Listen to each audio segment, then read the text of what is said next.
ఒక దట్టమైన అడవిలో ఒక శిల్పి నివసించేవాడు. అతను చాలా మంచి చెక్క బొమ్మలు చేసేవాడు. ఒకరోజు తన శిల్పాల కోసం ఒక ప్రత్యేకమైన వజ్రపు రాయి దొరికింది.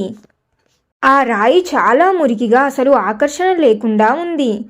దాన్ని చూసి శిల్పి పక్కనే ఉన్న మరో పనివాడు నవ్వి ఇలా అన్నాడు, "ఏమిటిది? ఏదో సాధారణ రాయిలా ఉంది. దీని కోసం ఎందుకు అంత కష్టపడతావు?" అన్నాడు. శిల్పి చిరునవ్వు నవ్వి, "ఇది ఇప్పుడు కేవలం మురికి రాయిలా ఉంది. కానీ లోపల దీనికి గొప్ప ప్రకాశం దాగి ఉంది.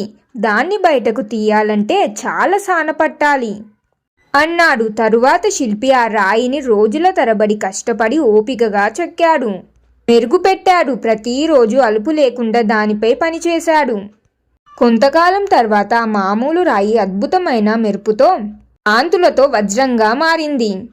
దాన్ని చూసి అందరూ ఆశ్చర్యపోయారు. శిల్పి ఇలా అన్నాడు, "మన జీవితాలు కూడా అంతే. బయటి నుండి మనం మామూలుగా కనిపించవచ్చు, కానీ మనకు ఒక విలువైన వజ్రం లాంటి సామర్థ్యం ఉంది.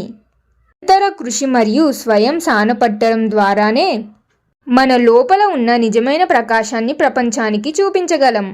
మోరల్ ఆఫ్ ద స్టోరీ: ఈ కథ ద్వారా నేను మీకు తెలపాలనుకున్న నీతి ఏమిటంటే ఫ్రెండ్స్, నిరంతర కృషి మరియు పట్టుదల అనేవి ఈ రెండు సామాన్యమైన వ్యక్తిని కూడా అసామాన్యమైన విజేతగా మారుస్తాయి. లోపల ఉన్న వజ్రాన్ని వెలికి తీయడానికి కష్టపడడానికి వెనకాడకండి. మరి మీరేమంటారు ఫ్రెండ్స్? ఈ కథ మీకు ఎలా అనిపించింది అనేది మీ అభిప్రాయాన్ని కామెంట్స్లో తెలియజేయండి. కథ నచ్చితే లైక్ చేయండి, మీ ఫ్యామిలీ అండ్ ఫ్రెండ్స్ తోటి కూడా షేర్ చేయండి. ఇంకెన్నో మంచి కథల కోసం ఇప్పుడు మన ఛానల్ని సబ్స్క్రైబ్ చేయండి. ఇంకొక మంచి వీడియోతో మళ్ళీ కలుద్దాం. ధన్యవాదాలు.